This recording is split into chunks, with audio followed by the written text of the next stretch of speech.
All right, we are going to go ahead and get started. So, good afternoon, everyone. We are so glad that you have chosen to join us today.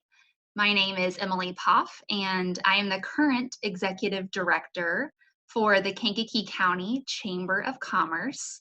I also want to take a second now to introduce Angela Mori, who is our incoming executive director. So, unmute and say hi, Angela. Really looking forward to working for the chamber with our local community, businesses and members and non-members. Awesome, thank you. So both the Kankakee County as well as the Manteno chambers collaborate on a variety of events. And one thing we both strive for is connecting our community with great resources. So this is kind of a time when it's easy to be disconnected from others, but our mission and our purpose continues to be the unification of businesses across Kankakee County. So both of our chamber members have been receiving a lot of valuable information and important updates from us, and we work together to advocate on their behalf in hopes that we will all make it through this pandemic and be stronger as a community on the other side. So we did choose to open this event to both chamber members as well as non-chamber members. But we would like to invite you to be a part of our network for future events and initiatives as you see the value of coming together as a business community through the chamber.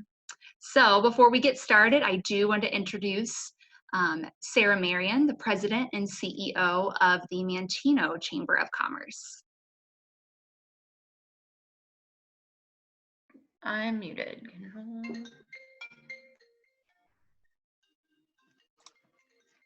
Hello, everyone. I'm so excited to have such a large group in attendance today for our first ever virtual Educate and Elevate.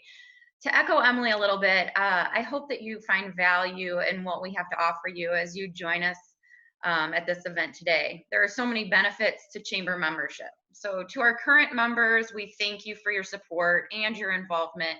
It only is making our community stronger. And now I would like to introduce our woman of the hour and give her a huge thank you for taking the time out of her day to share her wisdom with us. I've been in quite a few of Amy's seminars, and let me tell you, you are in for a treat. Amy currently leads a sales organization of about 900 independent sales consultants and directors across the United States, which has finished #1 unit out of 9,000 teams in the entire US. She is also the owner and CEO of Rise Up Inc., a company that works with leaders and leadership teams to increase impact and decrease work drama and their lives. Through speaking workshops, group and individual engagements, Amy's passion is to help leaders rise up above the noise of the day and to discern the direction and next steps for the companies and their lives. Here is Amy Kemp, owner and CEO of Rise Up Inc.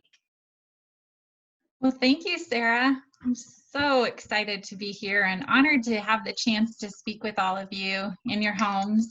I'm getting accustomed to seeing people's backgrounds being basements and offices and kitchens. It's like our new version of gathering together. I do want to thank Stacy, Emily, Sarah, all three of you for your leadership in putting something together like this. It's difficult really to know what to do, how to move forward, but I've watched the three of you lead at such a high level in our area, in our community, and I've seen people in different areas in their chambers and tourism industry, what they do, it doesn't even come close to the level of excellence that the three of you provide for our area. So I do want to be extremely grateful for the opportunity to speak, but more just for your leadership and the impact it has on our local community for sure. So thank you. I love seeing all your faces. So if you're in a state where you're dressed and can pop on, it makes me feel like I actually have a crowd here. I love audience expressions and nodding of head. It helps me to feel like I'm really connecting with people. So I encourage you to be a part of this as much as possible. And I give you full grace for interrupting toddlers, dogs, children. My door is locked and I was like, unless someone's bleeding, no one comes near me. So I want to start by just showing you a text. This is just a personal text. And let me just pull this up for you. Hold on. So this is actually a personal text with a friend group of mine. So we have about 5 couples, and we have this text group, and we hang out on weekends, some of my closest friends. And this text, if you can see it on your screens, I sent on Friday, February 28th. So I had listened to a podcast on the daily. It was called The Coronavirus Goes Global. And my message to the group was, I'm not an alarmist, but this has me concerned. Any thoughts or precautions being taken by the group? And you can kind of see the responses. It was like bird flu, swine flu, Zika virus, and so on. They're all supposed to wipe us out, not currently, but I'm thoughtful about it.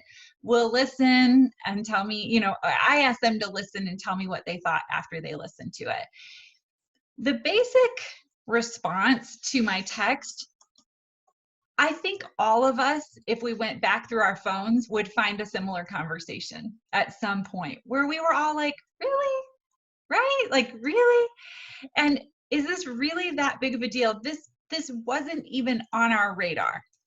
The reason I wanted to share that with you is because I wanted to just make you pause for a second and realize how quickly the trajectory of this situation has changed. None of us could have fully anticipated the tsunami that has just plowed through all of our lives in such a short amount of time. My friend, who is a local therapist, Benet McHugh, who I think is so wise and so smart, just said to me, she actually put it in a comment on one of my posts recently on Facebook. She said, our sense of safety and security has been shaken. This is something we never ever thought could happen in our country. In a very real sense, we are experiencing trauma on a scale unlike anything we have ever seen. And so our lives since February 28th have fundamentally shifted, and it's not ever going back. Now, that's not like a doomsday, the world is ending. It's not even a statement of fear. It's really just a fact. We will never again be the same people that we were on March 1st. Our world will never be the same world that it was on March 1st. Now, we will continue to move forward. Our lives will go on. Our country will heal, and it will rebuild when this has passed. But the coronavirus crisis has fundamentally changed all of us. In some ways, for the worse. In some ways, for the better. But the fact that there's a fundamental change cannot be denied. Now, it's also a fact that we don't really know how or when this will end, or if there is an ending. But no matter what happens moving forward, one thing is for sure. What our community needs, what our world needs most right now is great leaders who have passion and vision, and mostly leaders who have clarity of thought. And we need them in every sector of the world. We need them in government. We need them in business. We need them in our homes. We need them in education. We need them in nonprofits, because I believe truly everything rises and falls with leadership. So whether today you lead a few, you lead many, or you lead yourself, I believe that you are the most important facet of navigating this new normal successfully. So I started a company almost 3 years ago called Rise Up Inc. And I have spoken through that company and through the clients that I work with dozens of leaders over the past 2 months, just checking in to see how they're doing, what they're doing, how they're processing all of this. And I wanted to share with you just some general observations that I'm seeing that I think you'll resonate with and that will really be clear to you, or you'll say, yes, that's how I feel. So here they are up on the screen. The first one is that everyone has been impacted by this situation. like obviously, right? But there is no industry, no nonprofit, no retail business, no service business. There is no one who has not been impacted that I can think of by what's currently happening. The second thing I know from talking to all of these leaders is that most leaders right now are tired. Especially, it was about 2 weeks ago when I really saw a shift. It was like I saw this fog of fatigue start to just cover people's faces. So many leaders right now are doing the jobs they normally do. Plus, they're doing the jobs that they normally have employees do because their employees have been home or unable to work or because they can't be together. Many of them are working double time to fill out financial forms and PPP applications and trying to figure out how to distribute all that money correctly. And frankly, the newness of all this has worn off a bit, and you're home all the time and you're homeschooling your kids. Like today, I was guiding my 9-year-old through a reading log that was like horrible. And you are cleaning and cooking and you're with people all the time that normally you get a break from.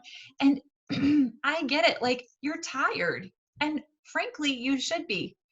One of my leaders on a call just yesterday said she got up, did her morning routine, breakfast, and got everything kind of started. And then she just went back to bed for like an hour because she was so tired. And she said, I felt so much better after I just slept for that hour. I was so tired. So that is definitely something I'm seeing.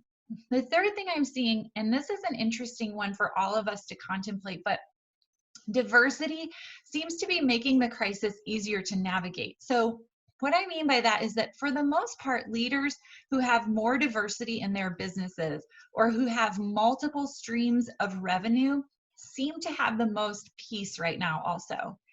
This has been particularly trying for example, a couple who owns a business together and their entire livelihood depends on that business. Even companies I see that do multiple things and not just one thing seem to be able to handle this better than companies who do just one.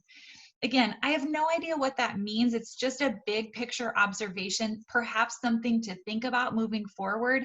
But in an unstable economy, which I believe this will be for some time, years probably, having multiple streams of income could be a wise consideration for all of us.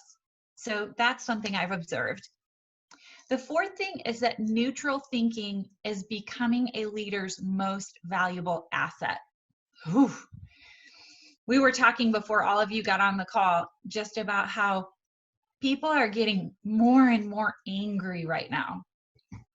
And it's more and more difficult to stay neutral in our thinking. I believe the leaders who navigate the coronavirus crisis of 2020 most successfully will have one thing in common, and that is their ability to remain neutral in their thinking. So as a physical representation, I love to give the example because I played college basketball of being in a defensive stance when you guard someone. So again, I'm going to stop my share for a second so I can show you this. But again, if I'm in a defensive stance, I'm like low to the ground. My legs are bent, but I'm upright and I can see. And I can move in any direction. I'm not overcommitting one way or the other. I would say when you're in a defensive stance, you're looking straight ahead, but you can see things from multiple perspectives. You want to be able to see out of the corners of your eyes also. I'm also low to the ground, meaning I can quickly shift and move in one direction or another. I can move back, I can move forward, I can move right, I can move left. And so more than anything right now, we need to be able to stay quick and nimble. We need to be able to adjust. And when we get into emotional mindsets like anger, frustration, rage, we lose all ability to do that. And so when I say neutral, I mean especially about things that we have zero control over, like shift back to neutral. If you're angry about something that you cannot control, it is the biggest waste of energy which is your most precious commodity as a leader, that I can imagine. It's like you're taking your energy bucket and just dumping it out on the ground and wasting it, right? Because you have no control over it. So the people who most successfully navigate this, and actually just in life, the people who most successfully navigate anything are the people who stay focused on the things they can control. They don't get caught in one way of thinking. And I think more than ever, it helps you stay in motion. And right now you have to keep moving. You've got to keep creating. You've got to stay really, really mobile. Okay, my last observation is that unhealthy thought habits are being exposed and magnified. So this pandemic hasn't created the unhealthy thoughts. They were already there, the unhealthy thought habits, but it has magnified every single one that you had before this began. So basically, all of these things have come screaming to the surface when placed in the pressure cooker of the last 2 months. So if you have a default toward comparison, for example, you are probably watching what every person who's in your position in another company, or every company that's like yours, or every business that's like yours, you're obsessing about what all those people are doing. You're comparing, you're scouring their websites, their social media. You're beating yourself up for not keeping up with their ideas or not having that idea, and you just feel like you're falling behind. Now again, all that's happening is that an unhealthy thought habit that was already there is being magnified by this situation and the pressure that you're under because of it. But these thought habits are driving leaders crazy. So if you are curious about your own thought habits, I included in the handout that you got in your email a link to an assessment that I use called the Habit Finder. I think of it like unzipping your brain and taking a picture of what's happening at that really subconscious level in your brain. You can take it for free and you see the results right away after you take it. So the website is right there and you're welcome to take it. Okay, so today I want you to pull out your handouts if you haven't already gotten them. We're going to talk about 2 shifts that I want to leave you with today that you can make to help you navigate this new normal more successfully. The first shift is don't let your unmet expectations paralyze you. Don't let your unmet expectations paralyze you. So we know from gobs of research on thought habits through the Habit Finder assessment that 98% of leaders and entrepreneurs have very active minds. And those minds have a really high ability to create visions of what they want very clearly in their minds. So clearly that if I hooked you up to a monitor when you were envisioning what you wanted to have happen, and I hooked your body up, your body would be responding as if that thing was actually happening, okay? Which is a really cool gift to be able to see what you want to create so vividly. However, there are some risks involved also.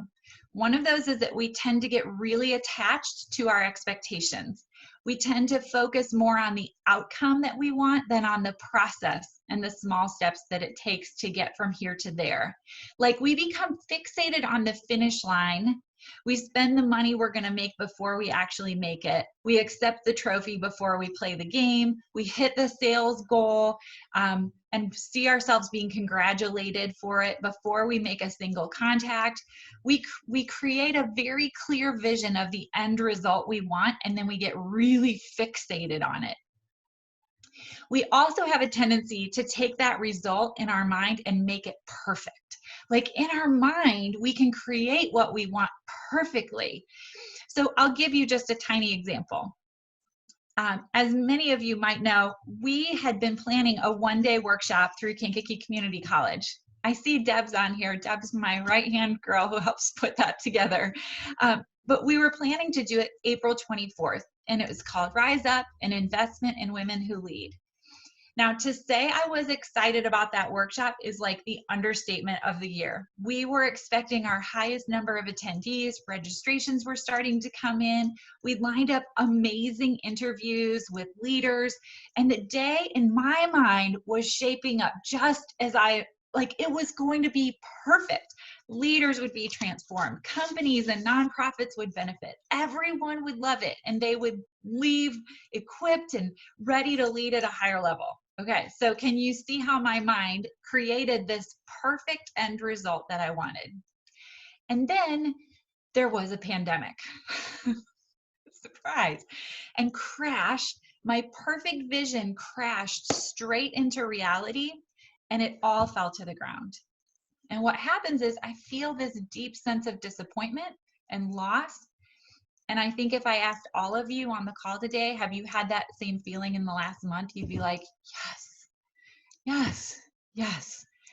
However, some of you, and I'm assuming business owners especially, because you have this mindset more than most people, and you have a more vivid mind, a more like acute ability to visualize what you're wanting to create, you feel it more painfully than most people. So obviously, the loss of a workshop is trivial in comparison to people who have lost loved ones in this health crisis, right? But I do think it's okay to acknowledge loss and not negate it, no matter how small the loss. It's important just to also recognize that that loss, the origin of it, really started, it originates with our expectations. So should we not have expectations? Should we not like create a vision? Should we just go with the flow and just see what happens in our lives? That's not what I'm saying at all. What I'm saying is the more emotionally attached you are to the expectation, the more perfect it is in your mind, then the more difficult it is and the more likely we are to become paralyzed when it doesn't work the way we want it to. So I pivoted. What you're hearing today is like a tiny excerpt from a 4-part online workshop I put together titled Navigating a New Normal that I did in place of that workshop. It is still available on my website if you'd like to purchase it. The link is on your handout also. I would send you the recordings and the handouts for it so you can get the full material. But the question I have for you today is, are you grieving or are you pivoting? Now, I would say this, I'm doing both. But if your grieving is so heavy that you can't pivot, then we've got to shift some mindsets. I love this quote from Kyle Cease. Let me pull this back up. So this is from a book.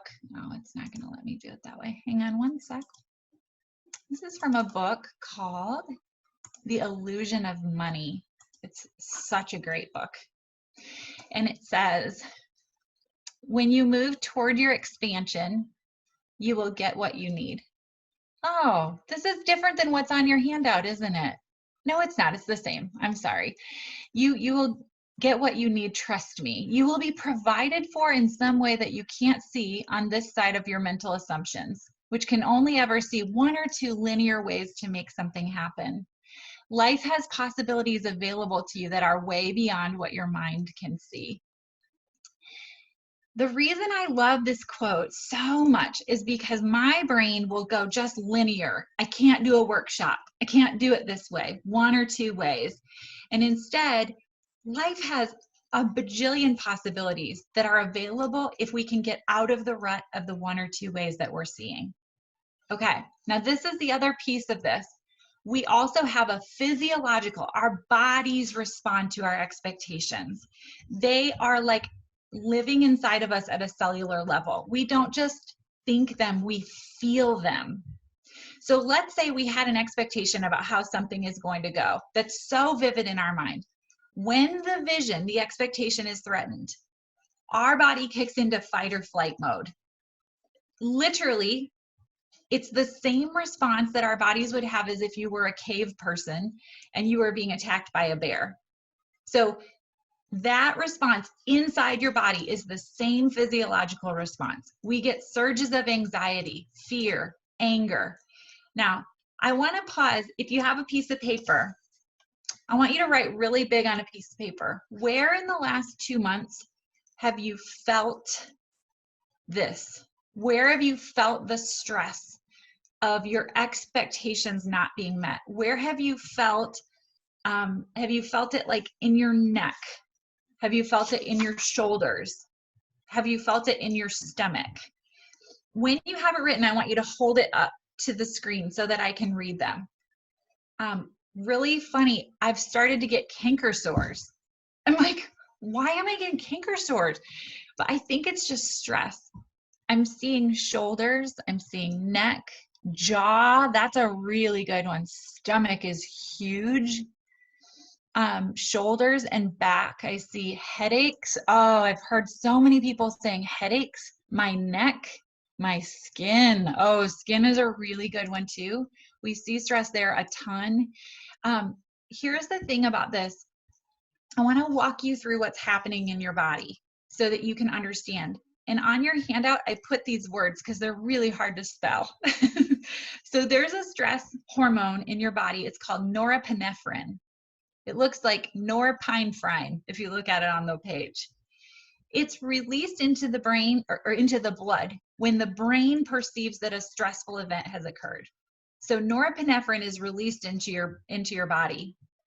Your body has to counteract the norepinephrine with a release of cortisol to calm it down, okay?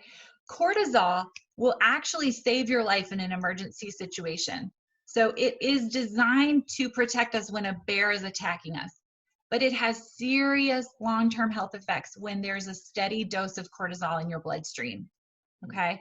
When you stew on a problem, when your expectations aren't met and your body kicks into fight or flight, the body is continually releasing cortisol. And here's what happens when you have chronic elevated levels of cortisol. It suppresses your immune system, not something we want to do right now. It increases your blood pressure, not something we want to do right now. Increases your blood sugar, produces acne. It contributes to obesity. The list is so long of what happens when cortisol is in your system for too long. So remember how I said that leaders are tired? Like, have any of you felt like you just got to a point in your day where you could not do anything else? Like you couldn't focus, you were foggy, you were lethargic. Maybe you were super emotional for no reason. Maybe you just felt like there was a wall. I've even had the sensation of like my body just feeling heavy, like heavy. It just feels heavy. This is what I call a cortisol hangover. So after days when bad news is piling on, plans are canceled, this isn't going to happen, you can't go there, cancel that flight, forget about that party, delete that game from your calendar, delete that whole season from your calendar, that meeting can't happen anymore. We have been pelted for 8 straight weeks with things that have smashed our expectations. And it's not just that we've been pelted, it's the speed. So much change so fast. It's the speed and scale of this pelting is unlike anything we've ever experienced before. And what you're feeling, that physiological response, is a result of having those chemicals in your body. Our bodies are literally full of cortisol right now. So here's how you get rid of cortisol. There are 3 things you do. I think this is vital for us, especially as leaders. There are 3 things that get rid of cortisol. The first one is laughter. I'm going to pull this back up on my screen so you can see it.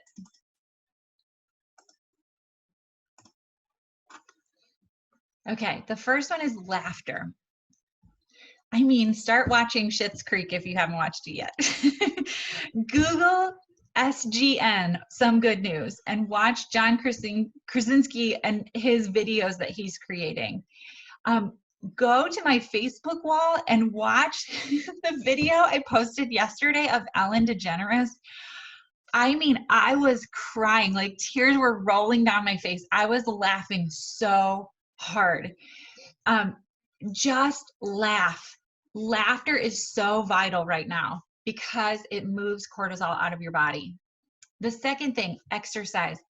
Exercise more than usual. I don't know about you, but the best days of this quarantine for me have been those where I've been the most physically active. Not like I'm doing, crazy workouts, but just walking, riding a bike, doing a yoga class online. Tons of free apps are available right now to do workouts, but like exercise is not even an option right now. It's like a requirement, because if not, you're gonna get yourself sick. You've got to move that out of your system. And the third one is singing. This is so funny. I'm such a bad singer, but I sing anyhow, and like sing in the shower, have music on in the kitchen when you're emptying the dishwasher for the 57th time today. You know, put your AirPods in and listen to your favorite songs. If you still get to drive somewhere, turn your music up and sing. Find your favorite albums on Spotify, create a new Pandora station, fill your life with great music and sing along. Because the goal is to get the cortisol moving through and out of your body. All right, the second shift that I want to talk to you about today is a really important one. And it's about being firm in your purpose and flexible in your process. Be firm in your purpose and flexible in your process. Actually, this is probably really great advice, whether there's a pandemic or not. But I would argue that right now, this is a requirement for survival, especially for businesses. So let's say I own a restaurant. Our most simple purpose at the restaurant is to provide great food to our customers. Always before, what I've done, my process is that people would walk into a building, they would sit down at a table, be served by, or the server would take their order and then serve them food, and then they would pay and leave a tip and leave. Well, that process for right now is not available to us. And so do we just throw our hands up and say, we can't use our process, we're finished? Or can we be flexible on the process and keep our purpose clear, even temporarily? How can we still fulfill our purpose of providing great food for our customers? What things can we do? What can we learn? How can we market this differently? Where's the opportunity? Is there anything we can learn through this that will actually make us better moving forward? I want to show you such a great example. One of my clients was on the 4-part series I did on navigating a new normal. I'm going to show you his website so you can see it. So he owns this company called Fluid Fun, and they sell basically canoes and kayaks, about 400 to 450 canoes and kayaks a year. He has owned this company since 2012, and it's been in business since 1983. Now, they have a store, and their typical method of business is that customers come in, the knowledgeable staff ask the customer a series of questions about their needs, and then they make recommendations and sell their products. So after being in my workshop, John, the owner, heard this challenge to be firm in his purpose, but flexible in his process. And he got this inspired idea. What if he could create a virtual experience that would be similar to one of the customers coming in the store, where they could fill out a questionnaire and be guided to the product that would best fit their needs? So he acted quickly. He got it up with the help of his website creator, this questionnaire. So when you come to his website, you see the COVID-19 update. And then when you click on the questionnaire, it walks you through the same questions that you would be asked if you had just walked into the store. Okay. In just 2 days, he had over 25 submissions, and he's keeping track of his sale conversions, but he's guessing it's going to be around 75%. And that is significant business right now. So his manager, instead of working in the store like she normally would, is setting up phone appointments with all the potential clients to clarify and finalize sales this week. And he said that if interest continues at this rate, they're going to have to hire someone new to help manage all of these calls and the influx of business. And that's a really great problem to have right now, like really great problem. So here is a question on your handout from this really great book called Beginner's Pluck. It was written by Liz Bohannon. I have this question. If you could see behind my laptop where I'm talking right now, I have a bulletin board, and it's the biggest quote on my bulletin board. It says, what is the least amount of time, energy, and resources I can put into this concept or dream or idea before I can put it out into the world and actually start getting real life feedback that will allow me to make it even better? Now, as John said about his website, the questionnaire isn't perfect. He's tweaking it as they use it. And ironically, this is an idea he's had for a long time, but the pandemic pushed him to actually take action. And he feels like it could add an entirely new element to his business model. And it really could be a vital part of growing the business. It could even restructure the way he does business in the future. So I have another example of just a friend and client who owns a boutique clothing store in Morris.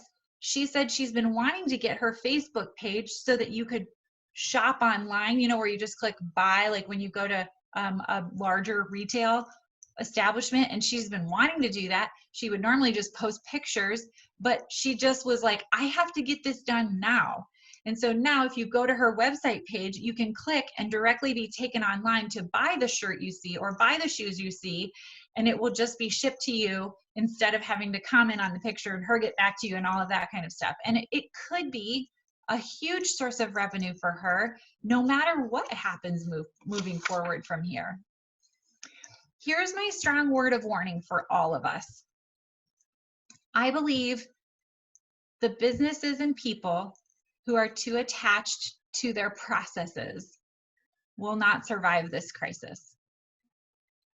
The more you pound your fist about returning to normal or cling to a hope that one day you're going to open your door and the world is just going to be back to the world that it was on March 1st, the more you cling to that hope, the more you're going to struggle to navigate our new normal. Change right now is a requirement, rapid change. This is a time, like if you thought we were changing fast before this, this time calls for leaders to be creative and nimble and flexible in their processes. You cannot be rigid. From the child of boomer parents, one of my parents in particular who built a very successful business, he is freaking out about people working from home. He is like, you go to an office for 8 hours, you put in your time, you work, you show your face. I mean, he's just like, I don't know what I think about all of this. I mean, he's in a panic about it. But do you think of work only through one lens? Of being, I go to a building and I spend a certain number of hours there in an office. Like it might be a time to be flexible on that process. Maybe you're a realtor and you're used to a conventional way of showing properties to potential buyers. You might need to start to provide multiple options for your clients to be able to see a home or a building. Are you in sales? Like, are you used to showing or demonstrating your products to potential customers in a face-to-face setting? Well, now is your time to explore some other options. But the more rigid you are, the farther behind you will be as we start to move into our new normal. Remember this, focus on the purpose. Get super clear on the purpose of your business, of your company, of what you do. The purpose can still be accomplished. It just may be through a different process. So be firm in your purpose and very flexible in your process. I'd like to finish up in our last 20 minutes here with just a few big picture thoughts. I've watched, maybe in the last decade especially, as our media and movies and our culture has portrayed leaders of businesses and business owners more and more as like money hungry, greedy people who are focused on nothing but making money, profit and loss. And I am positive that there are those people in business, right? I'm sure there have to be. But what I see in working with so many business leaders on a daily basis really truly could not be further from the portrayal that they're getting in these movies and just in general. So if you want me to give you a bigger perspective, sometimes you're only seeing your business, what you're doing that's right in front of you, but I'm seeing tons of different businesses. I'm so happy to kind of rise up above it and give you like a broader perspective of what I'm seeing. I'm seeing business owners and leaders of companies who employ anywhere from 1 to 4,000 employees, working 12 to 14 hours a day, not to make a profit, not just to keep their businesses alive. But I see them working 12 to 14 hours a day because they are hyper-focused on caring for their employees. Because if you have 10 employees that are the major breadwinners of their families, you're not just supporting 10 people with your business. You may be supporting 50 people or 100 people with your business, with the income that that business provides. And it's a selfless act. It truly is. These business owners are asking questions like, what government assistance can keep my payroll going in spite of the significant drops in revenue? They're scouring rules and guidelines for unemployment and PPP loans and grants, and they are filling out forms and digging through tax documents and calling their accountants at all hours of the day. And they're trying to do that to protect their employees who most need a paycheck. And if they can't do that, can they provide food? Can they provide other necessities for them? Who is most at risk in my organization? How can I help? How can I help them meet their needs? I watch business owners. Emily was telling me she had a conversation with Matt Hemanover, who owns Hemanover Construction, with his dad locally. Even though his revenue is down right now, he's keeping all of his guys working because he appreciates them so much. He sees their value. He doesn't want to lose them. Mostly he cares about them as people. Like, this is not just about a company. This is about a community. I see other essential business owners scrambling to find hand sanitizer and gloves and masks, and they're paying exorbitant amounts of money for them to keep their employees safe. They're doing whatever they can to keep them safe. And at times, I have hung up from Zoom calls or phone conversations with these clients. I have cried, not because I'm scared, not because I'm sad, but because I am just shattered by their selflessness, by their compassion, and by what they're choosing to focus on at a time when really the threat to the business that they've invested their lives in is real. I mean, they could truly lose it all. And they are thinking more about the people that they lead than that. So I don't know if you remember the scene from It's a Wonderful Life, where George Bailey is heading off to his honeymoon, and he has a wad of cash, and he's so excited, and he is in the car, in the taxi cab, and there's a run on the bank, and he owns the savings and loan. I'm going to show you a clip from the movie. It's a 2-minute clip that I think you'll really enjoy. Don't look now, but there's something funny going on over there at the bank, George. I've never really seen one, but that's got all the earmarks of being a run.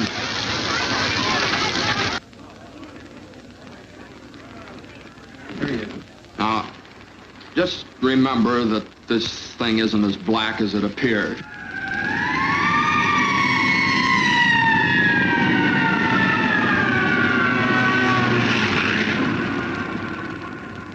I have some news for you, folks. I was just talking to old man Potter, and he's guaranteed cash payments to the bank. The bank's going to reopen next week. But, George, I got my money here. Did he guarantee this place? Well, no, Charlie, I didn't even ask him. We don't need Potter over here. And I'll take mine now. No, but you're thinking of this place all wrong, as if I had the money back in a safe. The money's not here. Well, your money's in Joe's house. That's right next to yours. And in the Kennedy house, and Mrs. Maitland's house, and 100 others. You're lending them the money to build, and then they're going to pay it back to you as best they can. Now, what are you going to do, foreclose on them? I got $242 in here, and $242 isn't going to break anybody. Okay, Tom. All right. Here you are. You sign this. You get your money in 60 days. 60 days? Well, now, that's what you agreed to when you bought your shares. Tom, did you get your money? No. Well, I did. Old man Potter will pay 50 cents on the dollar for every share you got. 50 cents on the dollar? Yes, cash. Well, what do you say? No, Tom, you have to stick to your original agreement. Now, give us 60 days on this Okay, thing. Randall. Are you going to Potter's? Better to get half than nothing. Randall, wait a minute. Wait. Now, listen to me. I beg of you not to do this thing. If Potter gets a hold of this building and loan, there'll never be another decent house built in this town. He's already got charge of the bank, he's got the bus line, he's got the department stores, and now he's after us. Why? Well, it's very simple. Because we're cutting in on his business, that's why. And because he wants to keep you living in his slums and paying the kind of rent he decides. Joe, you had one of those Potter houses, didn't you? Well, have you forgotten? Have you forgotten what he charged you for that broken-down shack? Here, Ed, you remember last year when things weren't going so well and you couldn't make your payments? Well, you didn't lose your house, did you? You think Potter would have let you keep it? Can't you understand what's happening here? Don't you see what's happening? Potter isn't selling, Potter's buying. And why? Because we're panicky and he's not. That's why. He's picking up some bargain. Now, we can get through this thing all right. We've got to stick together, though. We've got to have faith in each other. But my husband hasn't worked in over a year, and I need money. How am I going to live until the bank opens? I got doctor bills to pay. I need cash. I can't keep back his own faith. I've got to have... How much do you need? Hey! I got $2,000. Here's $2,000. This will tide us over to the bank reopens. All right, Tom, how much do you need? $242. No, Tom, just enough to tide you over until the bank reopens. I'll take $242. There you are. That'll close my account. Your account's still here. That's a loan. Okay. All right, Ed. Well, I got $300 here, George. All right, now, Ed, what'll it take until the bank opens? What do you need? Well, I suppose $20. $20. Now you're talking. Thanks, Ed. That's fine. All right, now, Miss Thompson, how much do you want? But it's your own money, Now, George. never mind about that. How much do you want now? I can get along with 20, all right. $20, fine. And I'll sign the paper. You don't have to sign anything. I know you. You pay when you can. That's okay. All right, Miss Davis. Could I have $17.50? That's your heart. Of course you can have it. You got 50 cents. 7. We're gonna make it, George. 6. They'll never close us up today. 5, 4, 3, 2, 1. Bingo! We made it. Close the door, Eustace. We made it. Look, we're still in business. We still got $2 left. Well, look, let's have some of that. Let's celebrate. Makes me so happy. Even when it's not Christmas. I want you all to know that the people that I see running businesses and leading at a local level in our country, but especially in our area, are much more like George Bailey than Mr. Potter. And they're not greedy and money hungry. And if anything, they are hidden heroes that no one is recognizing or thanking. They provide jobs for people in our communities, jobs that allow families to live in homes and to drive cars and to take vacations and to have their kids, have activities that they want to do. And they carry the weight of providing work for these people, and they take on all that risk themselves.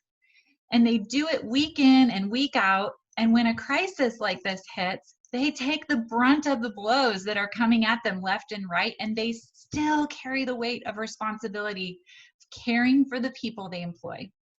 And what I see is if our county and our country is full of these kinds of people, I know we can get through this.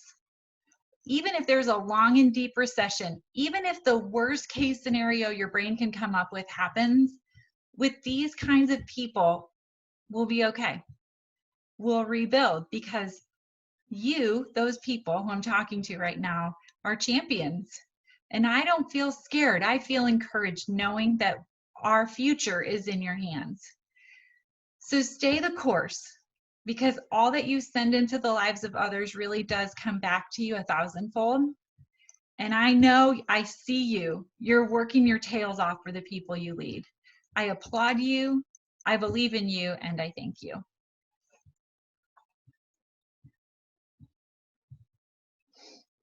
And I am finished early. Yay. Thanks so much for popping on, everyone. Sarah or Emily, do you guys have any wrap up that you need to do? Hold on, We couldn't hear you, Stace. sorry. I was just thanking Amy. I think we're all a little teary-eyed after that video clip, but what better time to just appreciate what leaders are doing in every capacity. Not all of us own a business, but we're running one or we're running a team. So again, I just want to thank Amy for her time, for being here.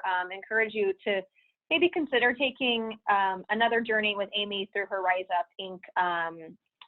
You know, we're many of us on this call are alums, and I would definitely encourage you for that, as well as encourage you to make an investment into the chamber, whether it's Manteno or whether it's Kankakee County or both. Certainly, I think there's no better value that at a time of crisis, when we can have a network of people and resources to really pull through it. So, Amy, you're right. We are better together. And if you know me, you know that I preach the teamwork makes the dream work hashtag constantly. But we will get through this, and we'll be better for it. So I invite you certainly to join our next series, which is May 14th, I believe, right, girls? And that is Laura Anderson with Mayhill Moon, talking about some marketing and different ways to pivot. I think pivot's certainly the word of the month when we think of things we're going to remember. So with that, I'll certainly open it up to Emily or Sarah if you have anything to add. Otherwise, I'll wrap up and yeah, have a great day. Yeah, I don't have anything to add, but just want to say thanks again to Amy and thank you all for joining us today. Thanks, you guys. Have a great day.